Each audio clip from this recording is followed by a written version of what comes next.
Welcome, friends, to the Overcomers Initiative podcast. I'm your host, Phil King. I'm glad that you've decided to join us for this episode today. I'm recording this episode on Easter Sunday afternoon, so from the Overcomers Initiative to you and to your family, happy Easter, happy Resurrection Sunday. And I rejoice with all those that watch who are believers in the finishing of our atonement through the resurrection of Jesus Christ. And so, happy Easter. I'm excited to get going today. Today we're going to be dealing with a subject that is a little bit touchy. It can be a little bit discouraging, and that is, if you've read the title, The Relapse. How do we handle the relapse? Should I expect a relapse? Am I a failure if I relapse? All these things, we're going to cover them. Let me say first and foremost, we need to, before we go any further, I'm going to try to get you to look at the relapse in a different way. The default for looking at relapsing is to think of it as I was doing so well and then I failed. I really suck. Can I even really do this? All these things, and we use a relapse as a avenue to really kind of look down on ourselves and really just kind of beat ourselves up. I want to maybe shift that a little bit. Obviously, a relapse is not a good thing. We don't want to relapse. But if you're going to follow this plan, and I'll rehash the plan here in a second, just for those who are, if maybe this is your first episode, I came up with this little plan. I tried it. It worked for me. So maybe it'll work for you. So if you're going to follow this plan, the first few weeks of being on this plan, you're probably going to relapse a whole lot. And this plan, what the plan is you're going to put covenant eyes on all of your devices. Your phone especially, you're going to set it up as a brick phone, ideally. No games, no YouTube, no Facebook, no Instagram, no Snapchat, no Reddit, no nothing of that. All you can do on your phone is make calls and send texts. That's pretty much it. If you're gonna go full throttle on this, there are some things you can do to maybe get the same protection and not have to go so drastically far. We'll get into that later. But if you're going full hog, nothing on your phone, you can send texts and make calls with your phone. That's it. Nothing fun on your phone. Your computer has covenant eyes. And from there, we're going to follow the principles that Jesus set out in Matthew 5:28 and 29, where he says, if your eye offends you, pluck it out. If your hand offends you, cut it off. Again, Jesus, I don't believe, is literally telling people to chop off their hands and pluck out their eyes and physically maim themselves like that. But the idea and the principle of radical amputation of anything that would hinder you and offend you in your Christian walk needs to go. And it needs to go yesterday. So following that principle, this is where we're going to get into the relapses. Maybe you set up your phone and it's not totally a brick phone and you find ways to skirt covenant eyes and do all these things through these other apps that can get you onto the internet. All right, well, you figure that out and you're going to cut that off. For me, I had an Xbox. I could get onto the web through the Xbox, so I put the Xbox up. Streaming apps, we had a Roku. I could get to porn stuff I shouldn't be watching through movies, YouTube on the streaming app. So I took our TV down and I gave our Roku stick to my brother and sister-in-law for a while. Do what you got to do to sever all your ability to access porn. And the reason for that is you will need at least a month. I say give it 3 months for your brain to rewire, because the more you watch porn, those neural pathways, the reason you watch porn is because your brain wants dopamine. Porn, especially linked with masturbation and orgasm, gives you a hit of dopamine that's very much similar to drugs, like cocaine and meth. Your brain wants that hit of dopamine, so it knows it can get dopamine watching porn, And the more you do that, the more you just plow that neural pathway down to the point where your decision-making process in your prefrontal cortex completely gets taken out of the picture. And now you don't even think about it. Your brain wants dopamine. It knows it can get dopamine from porn. It doesn't even ask your brain if this is a good idea. It just goes to it. So we want to starve that access to porn.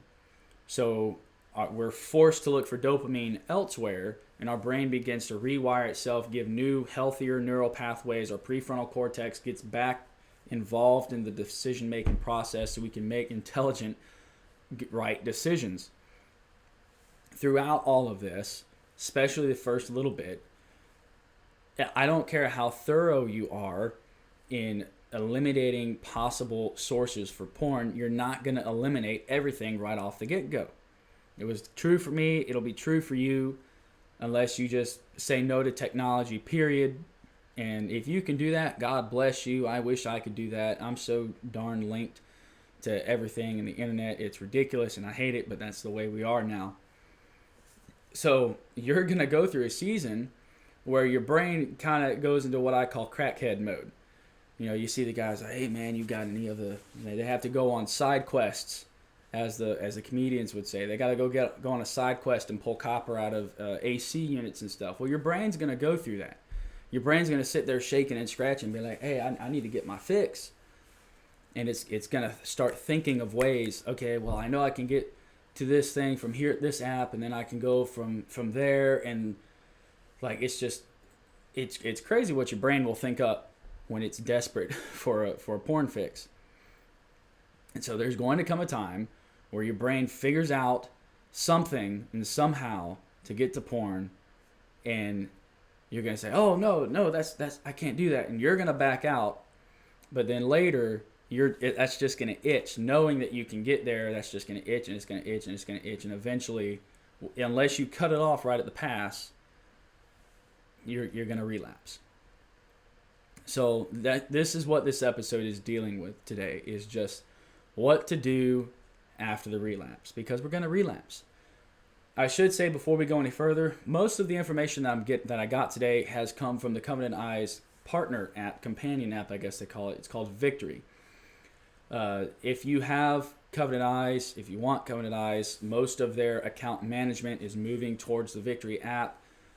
So all of your accountability reports will go there. But then they also have a bunch of resources and videos and articles and stuff to read, to research, to help you understand the science behind a porn addiction, steps to take, things to consider as you're in your journey towards victory and overcoming. And they have this article on the relapse and what to do when you relapse. So this is mostly that's mostly where I'm getting my information from. So there you go. I put a little bit of a spin on it, so I'm not just reading from the PowerPoint, if you would. But the first thing that's important to do is see the relapse as a tool, not really as a drawback, and understand that it's going to happen. You're going to have a relapse. That's just... Now, before we go any further with that, if you're a believer and you're a child of God, a relapse is really going to hurt, because you're going to be like, oh, man, I've sinned. I've done this terrible thing. And there's going to be this rush of shame and guilt. You need to understand God does not look at you any differently. Understand that sin that you've just sinned has already been taken care of. Go to Him, acknowledge that sin, ask for forgiveness, repent, and move forward. And we're going to show you some steps to take in the immediate aftermath of the relapse in order to move forward. So we're going to investigate and we're going to learn from this relapse. So the first step is you need to set things right. Again, if you're a believer, you're going to have this rush of guilt. Go to the Lord, repent, beg forgiveness, and move forward. If you are married, go to your spouse. Admit what happened. Tell them what happened. My spouse, my wife, has been very understanding with this. Never really holds it over my head. She's gotten annoyed at times, understandably so. I would be too. But go to your spouse, and you if you're married, you need them in your corner, by the way. create that healthy relationship. You need them in your corner. You need them as an accountability partner, because if you can't trust your spouse, who can you trust other than the Lord? Safe answer, God. You can trust God. That's the safe answer. But if you can't trust your spouse in this thing, you're really setting yourself up for failure. So go to your spouse, admit what you've done, beg forgiveness from them. If you're not married, go to your mentor, your accountability partner, your parent, whoever it is that's holding you accountable. Go to them, ask for forgiveness, and talk it out with them, and then begin some introspection. The second is don't binge. There's a tendency, especially if it's been a while since your last relapse, where you'll be like, man, I done messed up. Well, we're already here, so we may as well just get it while the getting's good, I guess you could say, which is wrong. Don't binge. What'll happen when you binge is you'll just start going and going and going and going and going, and before you know it, you've looked at things, you've seen things that you never would have dreamed about looking and finding, and now you feel even worse than you did than just having the relapse. So don't binge. Resist that urge, resist that temptation. Don't binge. Shut it down and walk away in the immediate aftermath. Number 3 is commit to an investigation. You need to understand that we have to learn from our mistakes. Proverbs 24:16 says, "For a just man falleth 7 times and rises again." It doesn't matter how many times you fall. Understand you will fall. You still live in this flesh. You're still sinful. You're going to fall. Pick yourself back up and move forward with the grace, with the knowledge of the grace of God. Just keep going. If you fall and you stay falling, well, you're not much good. A just man falls 7 times and keeps getting back up. Doesn't matter how many times he fails. He's going to keep at it. He's going to keep trying. You need to have that mindset. So first off, in this investigation is identify and remove your source of porn. This is the easiest part of this whole investigation. If you were able to find porn through this app, well, get rid of the app. You don't need the app. If you're able to find porn through your Roku, get rid of your Roku. Whatever it was, whatever you did, either block websites, get rid of apps, do whatever you need to do, throw away the machine in order to cut off that source of porn. Because your brain will remember that you found porn through this thing, and if you don't get rid of it, it's going to keep going back and keep going back and keep going back. And that's not good. That's not what we're trying to do here. So you need to cut that source off at the head. There's a bunch of sources we don't immediately consider. Again, there's a bunch of apps. It seems like every app in the world has some sort of mechanism to getting onto the internet through various different ways. Games, they'll have ads, and it's ridiculous. They'll have links to their social media. There was one game, I really liked this game, and I had to get rid of it because they had a link to it was a Russian social media thing that I just, out of curiosity, checked out, and then temptation took over, and I was able to get porn on that, and I was like, well, dadgummit, now I got to get rid of this game that I really like. But I got rid of the game because I knew that if I did not, well, now I can't get onto that. Now, we'll go into this a little bit, into some more detail on some steps you can take to still maintain a little bit of some freedom with what you have on your phone, but still not allowing pornography. But we'll get into that in just a second. But first step is just get rid of their source. However you need to do that, get rid of the source of your porn, or you're just going to keep going back to it. Next, you need to do a little bit of some psychoanalyzation on yourself. There's your $5 word for the day. Do some self-introspection. And this is a step that a lot of people, I think, ignore.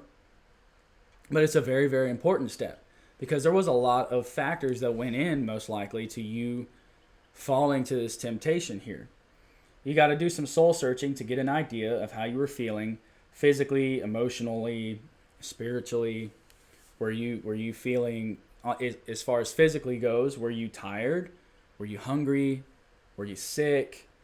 Your emotions, were you stressed? Were you angry? Were you lonely? Were you sad? Our spiritual sense of well-being, do we feel like the heavens are brass and God's just got his thumb on us and we just feel so alone and depressed, and all these things add up, and before you know it, we're in this head space and heart space where we fall at the slightest little nudge from the devil, and we don't want that. So we need to figure out how are we feeling, so later if we start feeling that way again, we can begin to walk a little bit more carefully and understand that, hey, I'm pretty vulnerable right now. A good way to do this is perform a recap of your day and identify some possible hidden triggers. I mean, if you think of a day where you went to sleep late, you had to get up early for work, you didn't really sleep that great while you were sleeping, you and your wife or your parents or whoever had a big fight the last night, and now you got to go into work or school, and your boss is just on your case, won't leave you alone. If you're at school, maybe you bombed a test, all these other things, and then you sit down at lunch or whatever, and you just want to play this stupid little game on your phone, and then they have one of those choose your own destiny apps, and it's always like ads that show up, and it's always super sensual. And by the way, it's a total misrepresentation of that stupid game, but they're always super sensual. And now that triggers on, you're like, man, now your brain's thinking about that, and your brain's like, oh, I feel really, really crummy right now. I know. And so you're sitting on your phone anyway, so you start browsing around some things, you start finding some ways around stuff, and before you know it, boom, you've had a relapse. Let's look deeper into our relapses, and that can give us a little bit better insight as to when we're more vulnerable to temptation. Right? If you wake up and you're cranky and you're tired, just pause, take a step back and think, all right, I'm cranky, I'm tired.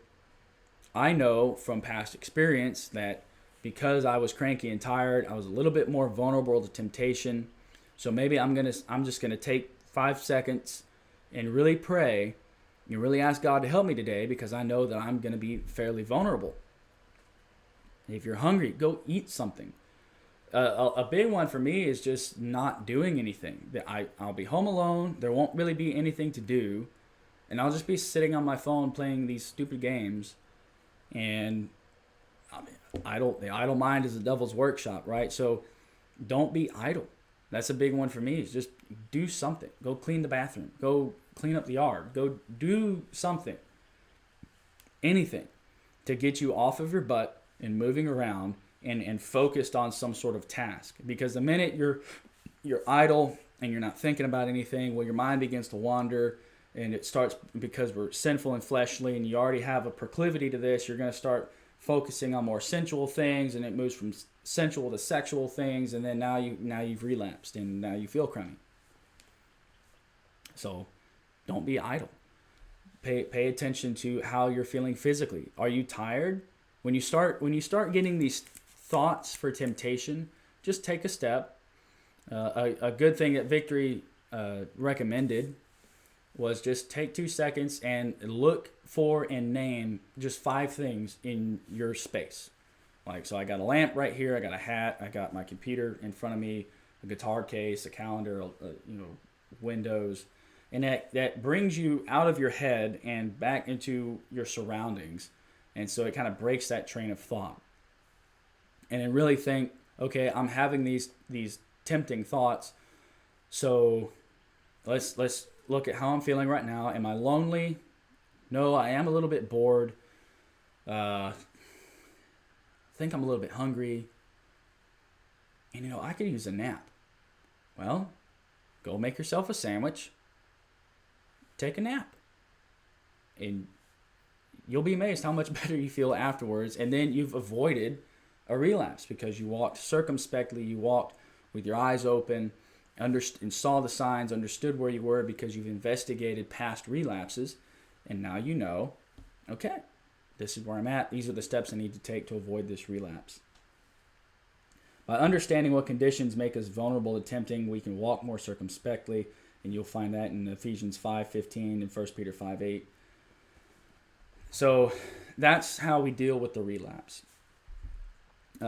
Just as a quick aside, I said I would go back and talk about some things you can do on your phone to maybe, if you need to have access to things on your phone, well, there are some things you can do. If you have to have apps, if you have to have this, and I understand a big one for me is Google Maps, because you can, or Apple Maps, because they allow you to look at certain places' websites, and from the websites, it could be a bad website you could get to. It could be the website of a wicked establishment. You could move from a website to some other search engine, and there's so many different ways you can use Google and Apple Maps to access things that you shouldn't. So for me, I just got rid of Google Maps. Now, I know that it's important to be able to get where you're going, and most of us, especially if it's outside of our immediate area or one little route we take to work and to church and to school, if it's outside of that, we usually like to have some sort of navigation. Now, I was prior law enforcement, so one thing that I already had at my disposal was a little Garmin GPS. And I had it so I could see what the roads were around me and where certain roads went. So if somebody decided they were going to dip out from me when I wanted to stop them, I could be like, all right, well, this road goes back over here. We'll just sit here. It told me the names of the roads.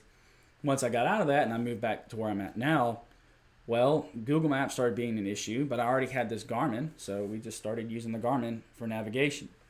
From there, it moved, because I broke it. It moved. There's this app. It's called Here We Go. It's a offline map, so you can download the area of your area. It'll still use cell data to get you where you need to go with some pretty good accuracy. It's better than Apple Maps. Apple Maps doesn't take you anywhere. I don't know why anybody uses Apple Maps. But Here We Go doesn't. It literally just tells you like where you're trying to go, what hours they have. So if I'm trying to go to Best Buy, it'll tell me where the Best Buy is, how to get to the Best Buy, what time they're open, what time they close. And I think it has a little link to maybe TripAdvisor. It might. Some of them do, some of them don't. But that's been a big help to me because it doesn't let me go to the internet, which is a big plus for me. Another thing is consider switching to an Apple device. Now, I'm not an Apple fanboy. I am really not appreciative of Apple at all. I think if I have to spend $50 to buy a little dongle to do something that I should already have been able to do, that I know I can do with this other Android phone, I'm not a fan of that. So I'm not an Apple fan. But Apple does have a very user-friendly interface. It's very intuitive. Setting up parental controls, blocking certain websites is much, much easier on an Apple device as opposed to an Android device. I'm sure you can do that with an Android device. I'm not sure how you'd go about that. I tried, and it didn't work out, so I switched back to an Apple. But you can go into your content, your screen time, go into your content restrictions, and under web content, you can block certain sites and allow others. So if you are in a position to where, say, you need to have an email app on your phone for work or whatever, well, if you're able to use that app as a way to get to porn through like Twitter, I know a big one for me was I was able to get onto Twitter through other apps because they'd have their social media whatever listed. So the app wasn't really the problem, it was Twitter. So I just was able to go into the content settings on my Apple device and just straight up block Twitter. I blocked Twitter, YouTube, Facebook, Instagram, Reddit, all the big ones, and then some other specific sites that just I was able to find. So I have a list of blocked websites, but I can still use all these other apps without fear. So now if that's just another option if you have to have these apps. Now again, I'm going to recommend that you set up your phone as a brick phone. So calls and texts only. I understand that's very difficult to do. I understand that might be impossible. for some people. So that's why I'm giving you these other options. But once you get past the 3-month mark, you're probably going to want to add some, have some fun things on your phone. So keep this in mind. You can always, if you have an Apple device, just block certain sites. And it's a great way to maintain your accountability. And then if you have Covenant Eyes on an Android, you really don't have to worry because it screenshots everything. But with Apple, it only screenshots through Safari. So a big thing for me was, well, let's just, as much as we can, let's keep everything web-based. So I can get onto my Gmail through Safari. And so now there's no way that I can go into another website without Covenant Eyes having an issue with that, because it's watching everything that I'm doing, and it's just another check for me. So those are some steps that you can take to mitigate as you're having these relapses, as you're moving forward. Remember, identify your source of porn that you just had, cut it off, whether it's through your content settings and just blocking the websites, or just getting rid of apps entirely, getting rid of computers, getting rid of TVs, getting rid of Xboxes, game systems, whatever you need to do to block yourself from having access to that porn. You need to do it. You need to do it. And I understand that's a tall order, that's a tough demand. But remember, Jesus likened this stuff to cutting off your hand and plucking out your eye. If you think taking a TV down for a while is hard, try cutting out your eye. So it's probably not that hard. At least for a time. And trust me, you'll be a lot more productive when you do that. So identify your source of porn, get rid of that, do some introspection, try to figure out where you were physically, emotionally, spiritually. Where were you? How did you feel? Do some psychoanalysis on yourself, and try to remember and do a recap of your day. What led up to you being in that headspace? So the next time you'll be able to identify, okay, I'm getting to a point where I'm very vulnerable to this. So I'm going to take a step back. I'm going to reach out to my accountability partner. I'm going to pray. I'm going to read my Bible. I'm going to go do push-ups and just try to get my mind off of something and do something else. This is how we deal with the relapse. Real quick, I'm going to end with this. That's how we deal with the relapse. If you are listening to this podcast and you would like the protection of Covenant Eyes, but at this point you can't really afford it, Covenant Eyes allows unlimited devices per account.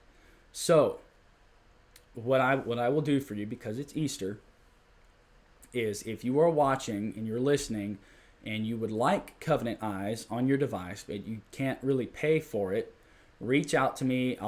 You can DM me on Facebook. You can email me. You can comment if you're watching via YouTube. And I will get in touch with you. I'll send you the info so you can get onto my account. I'll be your accountability partner, and you'll have that protection on your device. If you would like it, that is my gift to you for this Easter. Thank you for listening to this episode of the podcast. Again, happy Easter, happy Resurrection Sunday. I will see you guys again next month. Until then, God bless you. Keep fighting for that victory.